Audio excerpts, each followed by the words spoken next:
Hi, welcome to section 7.6, something called proportions. And proportions students tend to like. They're easy to deal with, easy to solve. And there's only 15 questions in this homework. And the problem with this section is I'm going to have to split it into two parts. There's the first part where I show you how to solve a proportion and describe what they are.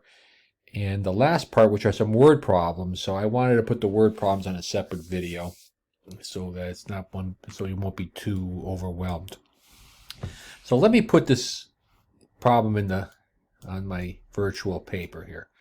X over 25 equals 10 over 50.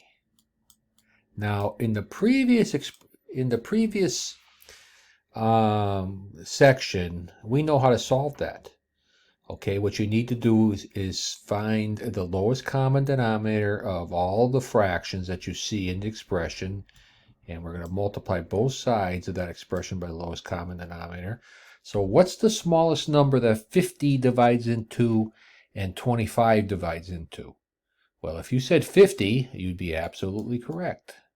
And then what you would do is you'd circle and point to get this. Let's see, 25 goes into 50 2 times. 2 times x equals, now this times this. 50 goes into 50 once, 1 times 10. And then when you're done, you'd get x equals 5 as the answer to the problem. Now, when you have a proportion, and let me describe what a proportion is. A proportion is basically a rate equals rate. Now, a rate, what's a rate? A rate, well, most people, like I would say 99% of the world drive cars. And you see on your dashboard a speedometer, it says you're going 70 miles per hour, hopefully on the highway. What does that mean? That's a rate, 70 miles for every hour that goes by. That's how far you travel. That's a rate. And so rates are generally fractions. Miles per hour. Per is Latin for division. So in this case, what you got is rate fraction equals another fraction. That's another rate. Now, when you see a situation where you have a fraction equals fraction, you do not have to go this route that we described in 7.5. What you can do, let's start off with another problem, the same problem, is show you a very fast way to do this.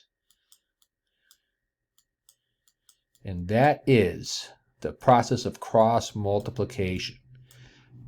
Generate an equation that says 50x equals 25 times 10, 250, and dividing by 50, you get that same answer of 5. Cross multiplication always works for fraction equals fraction. And just go, and if I give you a simple example, I think you're going to not argue the fact that 1/2 equals 2/4, right? It certainly is, certainly true. If I did a cross multiplication, I would have 2 times 2 is 4 equals 1 times 4 is 4. See, cross multiplication works great when you have two fractions that are equal to one another. You don't need to do the previous lowest common denominator business. So let's see if this is right. 5, check your answer. Great. Let's go on to the next one. Now that we know about cross multiplication, let's do this problem here with another virtual sheet of paper. And we're going to move this here. 8 over 10 equals x over 15. Well, bang it out. Cross multiply. 8 times 15. 8 times 15 is 120 equals 10 times x. 10x. Divide by 10. X equals 12. X equals 12. Simple, huh? That's why a lot of students like this. It's very easy to do.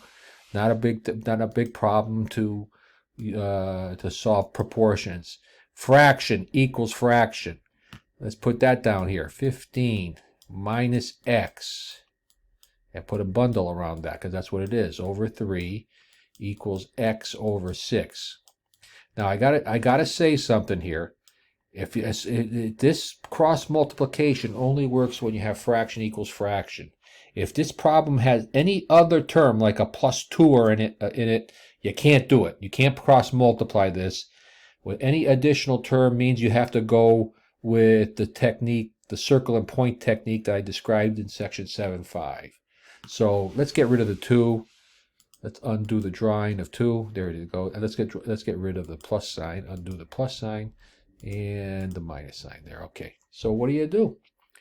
Fraction equals fraction. Okay. 6 times 15 minus x equals 3x. Okay, and this is going to be, what's 6 times 15? I would say 90 minus 6x equals 3x. Excuse me. Add 6x to both sides. 90 equals 9x. And divide by 9, you get the number 10. Number 10. Check your answer. Fantastic. Nice work. And so you're going to be doing a bunch of problems like this. Okay. In fact, they don't really require that much effort or that much space. I'm going to put all that work over here. Here I have a bundle. X plus 1 over 3 equals x minus 8 over 2. So I'm going to cross multiply. 2x plus 1 equals 3x minus 8. And boy, that's good. We got rid of the fractions. You got to get rid of the parentheses now. Multiply through. Plus 2 equals 3x minus 3 times 8 is 24. Now let's see, what would be the best way? I'm going to subtract 2x. Subtract 2x from both sides. And when I do that, 3x minus 2x is 1x minus 24. And then when you add 24 to both sides, I get 26 equals x. Let's put a 26 in there, see if it's right. Check your answer. Yeah, a lot of students love this. Actually love this proportion stuff. Don't save it. File, new. Let's do another sheet of paper here. Come on, baby. Right there. Z, huh? I love my x's. Please forgive me changing the variable. It don't matter. X over 25 equals 1 over x. Well, you know, cross multiply. X times x is x squared equals 25 times 1. Okay. Now, we're going to learn in chapter 8 how to do this type of problem, but all we know is that whenever you have a square, you have to set it equal to 0. Whenever you have a problem with a square in it, and then you have to factor it, which is a difference of 2 squares, and great, we can do that. Okay, x is being squared. 5 is being squared. Plus and minus. So, when you get your factors and you set them equal to 0, this generates a minus 5, this generates a 5, so it looks like I got plus and minus 5 as answers. Click on that. Plus and minus 5. I'm going to hit that plus and minus 5. That's what that means. Plus 5 or negative 5. I could have said 5 comma negative 5, but that's too old school. Why don't we use the fancy little symbol plus or minus 5. Check your answer, and the third of this homework is done. Let me do a quick scan of what's ahead. Okay. Now I'm going to, I do notice that 6 and 7 are pretty much the same type of problem. So I want to leave you with something to do. I'm going to skip 6. I'm going to do 7. Don't save that. Let's come over here. Another virtual sheet of paper. and say, well, all right, what do we got here? 2 over x plus 1 bundle equals x over 3. Okay, cross multiply because I have fraction equals fraction.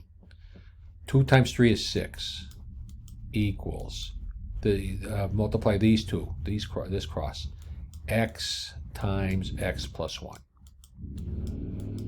And then I'm going to multiply through the parentheses. I notice I get a square, so I have to have an equal 0, which means I need to subtract 6 from both sides.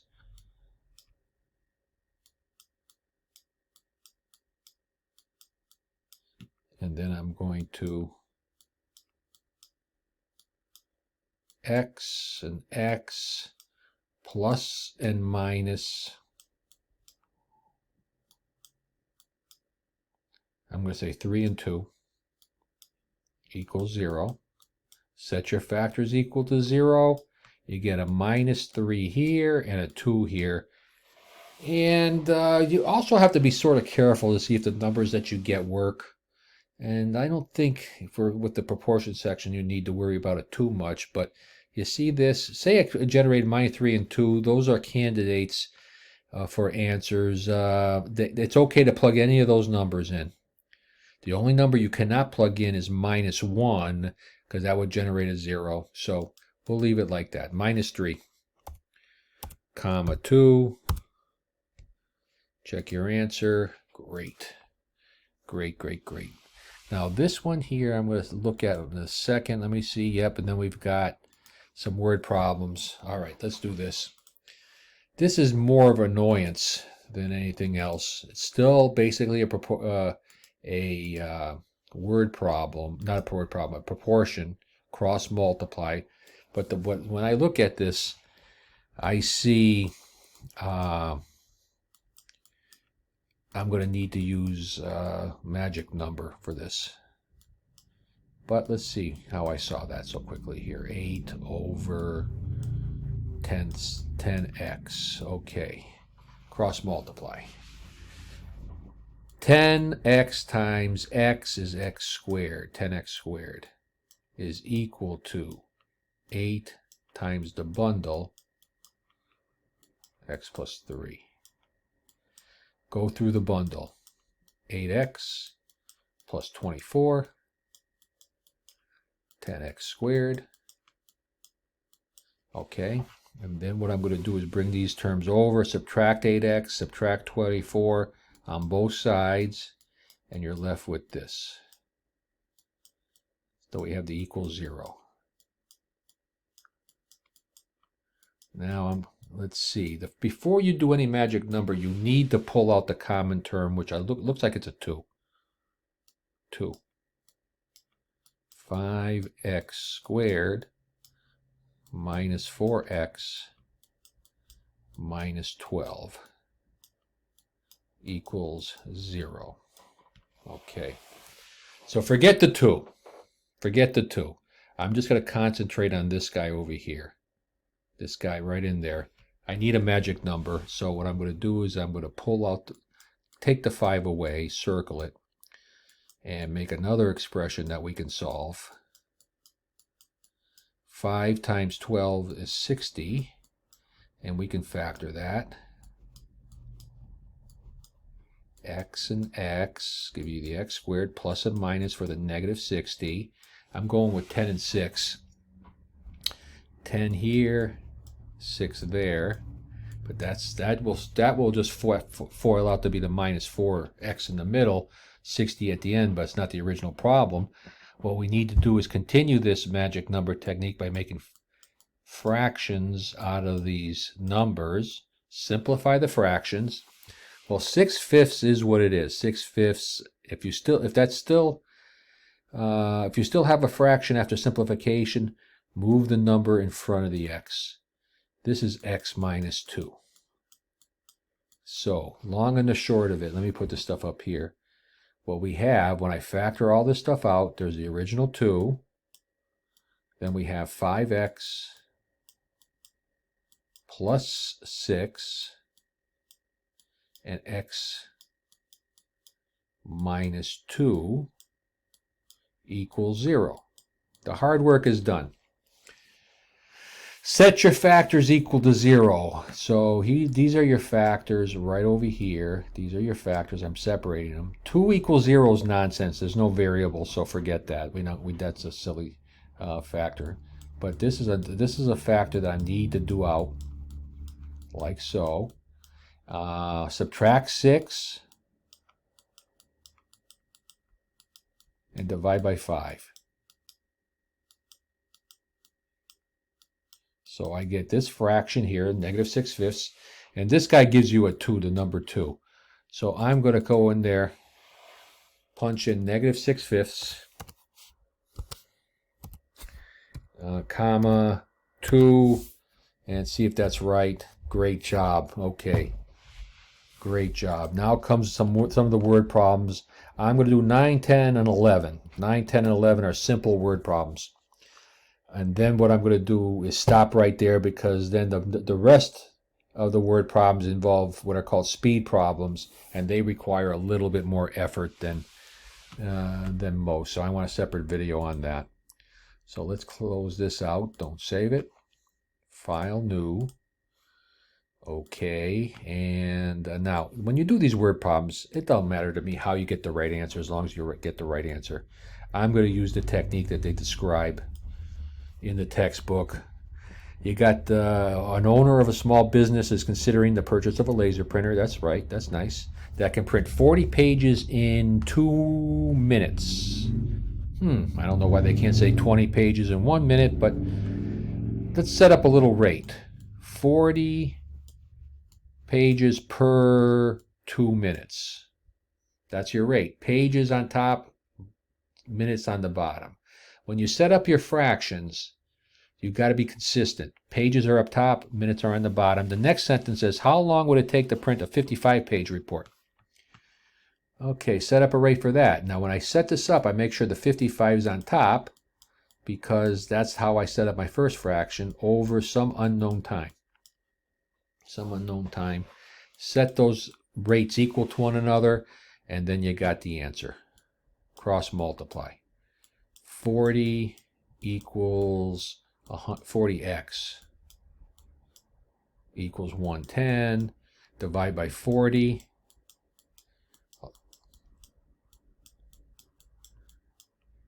Now I think they want you to, you can use a decimal here. So 110 over 40 is the same thing as 11 over 4. And if I divide 4 into 11, it goes in 2.75.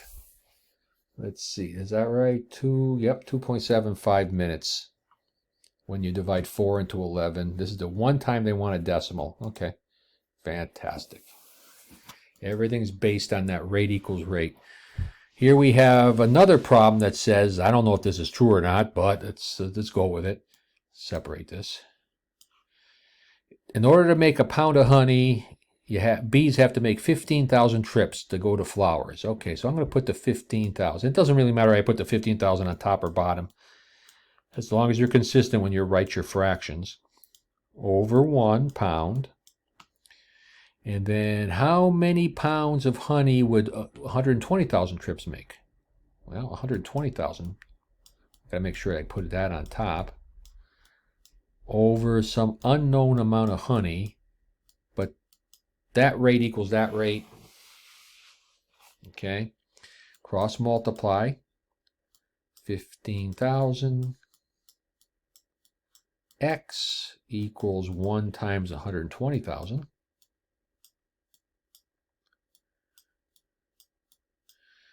And divide by 15,000.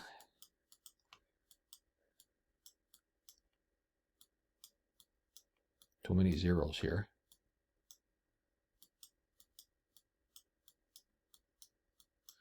Now we can cross off this 0, this 0, this 0, so we have 120 over 15. And so go into your calculator. I bet you when you divide 120 by 15, you get the number 8. 8 pounds. And I know that was right because if you think about it, 120,000 is 8 times 15,000. So you'd expect to have 8 times the amount of honey. That's the idea behind proportions. Rate equals rate. And next, I hit similar problem. I don't want similar problem. I want this. Okay, we'll stop here. We'll stop right here. Problem number 11 is a speed problem, and I'm going to start another video from problem number 11. Okay, we'll see you then. Bye.